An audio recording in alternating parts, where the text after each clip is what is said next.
All right, folks, in this new unit, we're going to be dealing with what are called the laws of exponents. Exponents are simply ways that we can write really big numbers in a really small space.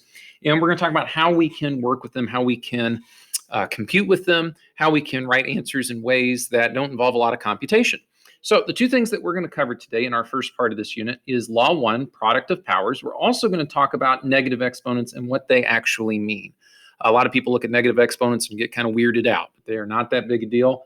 They're actually fairly straightforward. So let's go back for a moment here. Let's talk just about what exponents are, and then we'll talk about the laws that we'll be dealing with. Let's take a look. If I have an exponent, for example here, like 2 to the 6th power, what it literally means is I'm going to take 2, write it out 1, 2, 3, 4, 5, 6 times, and multiply it all together. And then if I multiplied it all together, obviously we would get 64. A couple of things to notice. First, if I had just left it as 2 to the 6th, it has the same value as 64. So writing it in either way means the same thing. Also, in terms of actually working with this, if I wanted to try to find the quote unquote answer, right, simplify this, well, then I would have to do all of this computation. And the number 64, not a big number, but if we took, say, for example, 2 to the power of 101, well, I don't know about you, but I don't want to have to sit there and multiply by 2 over and over and over again to get to my final answer.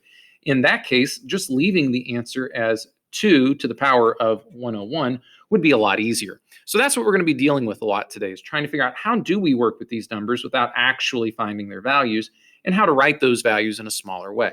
So real quick, a couple words we do need to know. Base and power, all right? This is an exponent, all right, all together. This is an exponent. However, the base in this case refers to the 2, all right? The base in this case is the number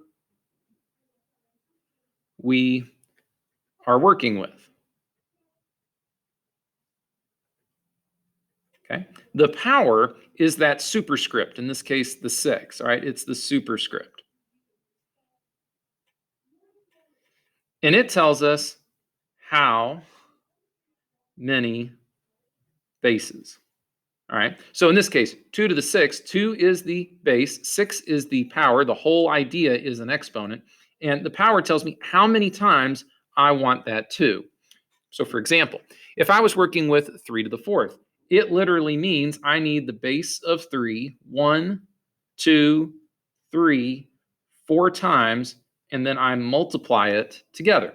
Well, 3 times 3 is 9, 3 times 3 is 9, 9 times 9 is 81. And again, 81 is not such a big number, but again, we could have written it as just 3 to the 4th, saved us a lot of time and energy, and it has the same value. 3 to the 4th is exactly the same as 81. Let me try another one. 5 to the 3rd. Okay, 5 is the base, so that's the number I'm working with. I need 1, 2, 3 of them, because that's what the power tells me. I need 3 of those bases. Multiply together. Well, 5 times 5 is 25 times 1 more 5 is 125.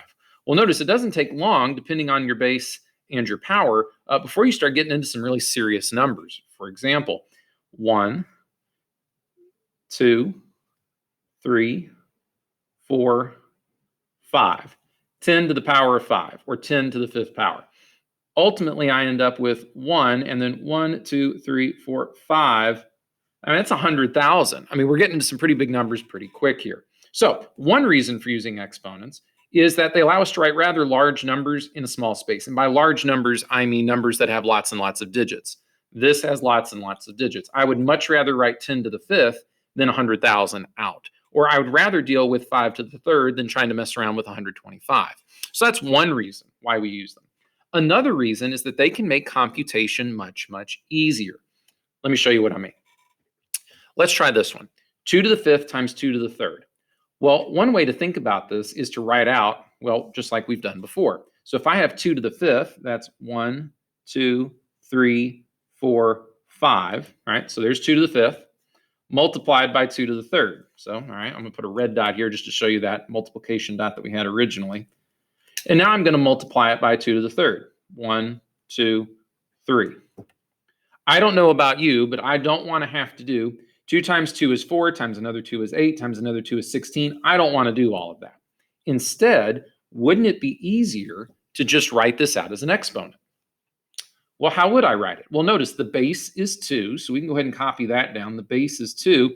The question is, how many 2's did I end up with? Well, I had 5 of them here, 3 of them there. Well, that's just a grand total of 8. So instead of actually doing all this work and finding 2 to the 8th power, wouldn't it have been easier to just take the 5 and the 3, add them together, and end up with 2 to the 8th and just write my answer that way? And the answer, I think, is yes. It's much easier to do it this way. And that's where we get into our first law of exponents. It's called a product of powers. Product, meaning to multiply, and of course powers. We've got 2 powers of 2 here. When you multiply powers of the same base, so notice we have the same base here, both were 2's, you can simplify the expression by keeping the base. So notice we kept the 2's a 2. We didn't say 2 times 2 is 4. We didn't do that. We just left it as a 2. So keep the base the same and then add the exponents. So for example, if I have 3 to the 4th and 3 to the 7th, notice we have the same base. Instead of writing out 4 3's and then another 7 3's and then adding all that together, couldn't I just keep the base and add the exponents? Because this tells me there are 4 3's. This tells me there are 7 3's. Well, if I take 4 and 7 and just add it together, I get 3 to the 11th power. Now take a look. If we grab a calculator fast, let me show you why 3 to the 11th is a lot easier to deal with than that. Okay, I don't know about you, but I don't want to have to deal with 177,147. 3 to the 11th, much, much easier number to mess with. Notice, if I had taken 3 to the 4th and gotten, 3 to the, 3 to the 4th, and then had to multiply that by 3 to the 7th, I'd have to take 81 and multiply it by 2,187. No, this is much easier. All right. Now, we also can do this kind of work with exponents. All right. Again, so long as we have the same base. So notice in this case, I have an x and an x. So those are common bases. So let's write it down. All I have to do is add these 2 exponents together. So I would add 3 and 6. We'll do that in a second. Notice y is not a common base. So I cannot mix and match. That's not allowed. So I'll just simply multiply y to the second and just tack it on. All right, well, 3 and 6 make 9. So that's x to the power of 9 times y to the power of 2. You could also rewrite that as x to the power of 9. Oh, 9, not a 2. There we go. And then immediately y to the second. Because remember, when variables are side by side, it means multiply. Either one of those writings would be acceptable. All right. Well, what if we mix and match?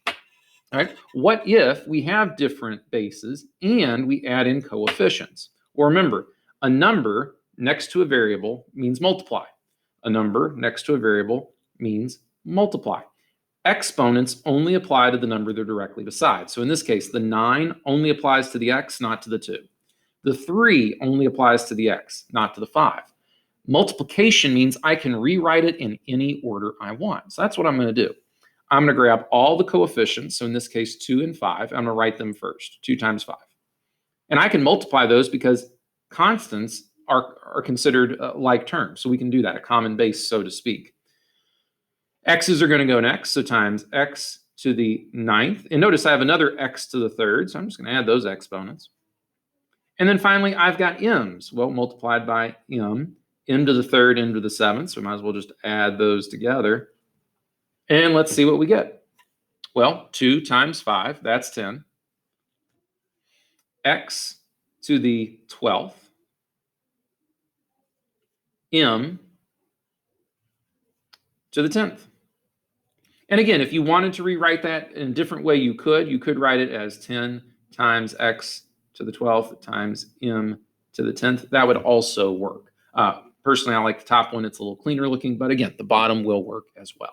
So again, that's the first law of exponents. So long as we have a common base, instead of doing all this crazy math, we can just add the exponents together and get an answer. Once we've got our answer, we'll write it as an exponent. I don't know about you. I don't want to have to multiply 2 8 times. I don't want to do that. I'd much rather leave it in this format. So let's try our second point today. What about negative exponents? What in the world do they actually mean? All right, well, let me show you something. we're going to use a pattern to help investigate what does this negative value mean. So to start off, what is 3 to the third power? All right. Well, 3 to the third means 3 times 3 times 3, which is basically 27. All right. 3 to the second, well, that's just 3 times 3, so that's 9. Okay. What is 3 to the first? Well, again, this tells me how many of them I have. So if I have 3 here, that's 27. If I have 2 here, that's 9. If I only have 1 3, well, then my answer is simple, 1 3. So a word to the wise.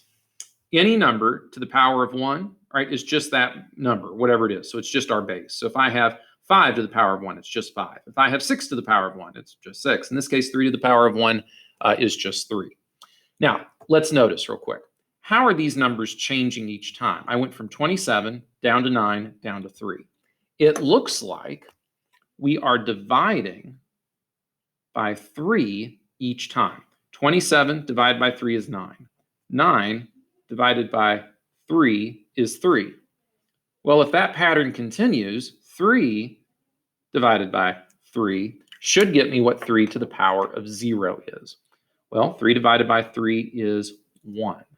So again, whole numbers like 3 or 9 or a million to the power of 0 is simply a 1. All right, just the base itself. All right, so 3 to the 0 power is 1. We've divided by 3. Well, let's keep that pattern going. Dividing by 3, dividing by 3. Let's divide by 3 again. Well, if I take 1 and divide it by 3, I could write that as a fraction, 1 over 3. 3 to the first, we said, is 3. 3 to the negative first, what do you know? That same number is here, but only it's in a denominator. Let's try it again. Let's divide by 3 one more time, and I think you'll figure it out. If I take 1/3 and divide it by 3, I will end up at 1/9. Well, notice something. 3 to the negative second and 3 to the second. 3 to the second is 9. 3 to the negative second also yields a 9, but where is it? All right. If it's a positive exponent, it's in a numerator. If it's a negative exponent, notice it's in the denominator. So the meaning of negative exponents is simple. We're talking about a fraction. Okay. In other words, if I had something like, say, 7 to the power of -8, then it means take that power the same way you would have normally, but you're going to write it down here. Notice, it's still a 9. So, for example, if I were to write this, I would go ahead and get rid of that negative. The negative just tells me to drop it down. Notice it doesn't make the number negative. This isn't a -9. All right, it's just saying take 3 to the second and write it down here. Cool, we can do that. So that's all negative exponents mean, is take your number, your base, your exponent, the whole shebang, and rewrite it so that way it occurs in the denominator. All right, that's all it means. So it doesn't mean negative value. It just means we're dealing with a fraction this time. Okay, we can do that. So let's try some examples, see what we can do. And in class today, we'll do a lot more of these, and you should be able to catch on fairly quick. So let's try number 1 here. I've got common bases. That's good. So we'll just rewrite that base. I've got exponents of 4 and 3. Cool. So that means our final answer, 8 to the 7th. Again, we're going to write all of our answers as a exponent of some sort. So there it is, 8 to the 7th. All right, well, let's try this one. Common bases, that looks good. So 2 to the power, let's see, we'll take 3, add 2. So we end up with 2 to the 5th power. Okay, easy. All right, let's try this next one. Notice this is where a negative exponent comes into play. Watch how we do it. Same base, so cool, right? 3. We're still going to add the exponents. We're still adding. So 4 adding -3. Well, 4 add to -3 is 1. Now, you could write your answer this way as 3 to the first, but typically we don't write powers of 1, those exponents there. So we'll just write it as plain old 3. But either answer technically acceptable. But in the real world, we tend to just stick with 3. All right, how about this? Notice that if you have parentheses around your base, you have to keep that set of parentheses no matter what you're doing. So when I rewrite this, I'm going to still write it as -6 in parentheses. All right. So that's my base, that -6, in parentheses, the full -6. If it wasn't in parentheses, then the negative would just simply be tacked on. We would keep it no matter what. In this case, parentheses, we're going to keep them. We've got 3 added to 3 added to 2. So 3 added to 3 added to 2. All right. So we've got a -6, that full -6, negative included. 3 and 3 makes 6, plus 2 more makes 8. And there we are. Simple. All right, let's try another one. Notice we've got some differences here. And remember, since everything here is multiplied, the 4 is being multiplied by the n, the 2 is being multiplied by the n, we can rewrite it. And remember, exponents only apply to what they're directly beside, and if there is no exponent, we assume a 1. So this n technically has an exponent of 1 beside it. All right, well, let's rewrite it. So 4 times 2, and we'll do that here in a second. Common base with n, so we'll multiply that next. 2 plus 1. All right, well, let's do it. 2 times 4 is 8 times n to the power of 3. Cool. 1 and 2 make 3. Simple. Let's look at this one. Notice we've got a negative in front of that x, but it's not the same as what we saw here. If we had parentheses, then we would have a negative x as one base and a positive x as a completely different base. That's not what's happening here. Without the parentheses, this 4 only applies to x. It does not apply to the negative as well. So what I'm going to do is write that that coefficient in as -1. That way we know it's there. So -1 and 5, we can multiply those together. So -1 multiplied by 5. X to the 4th, x to the -4th. So that's the same base. X, 4 add -4. Cool. Let's see what we get. -1 times 5, that's -5, times -4 plus, or excuse me, 4 plus -4. So that's x to the power of 0. Oh boy. Well, what did we say up here? We said that any number to the power of 0 is simply 1. The only number that doesn't work for is, of course, 0 itself. 0 to the power of 0, not 1. But 3 to the power of 0 is 1. So long as x isn't 0, and I'm going to assume at this point it's not, then we'll end up with -5 times 1. Again, anything to the 0 power is 1, or we could just simply write the answer as -5. Cool. All right, let's try number 7. Again, we've got a negative here, so I'm going to write a 1 in front of it because that 1 does not apply to the p. -4 here, again, -4 doesn't apply to this -4, that exponent, okay, that power doesn't apply. So let's rewrite. -1 multiplied by -4 multiplied. Notice we've got common variables here, so we've got p, common base, -3 added on to -4. Cool, I'm going to go down since I've run out of space. -1 multiplied by -4 is 4. All right.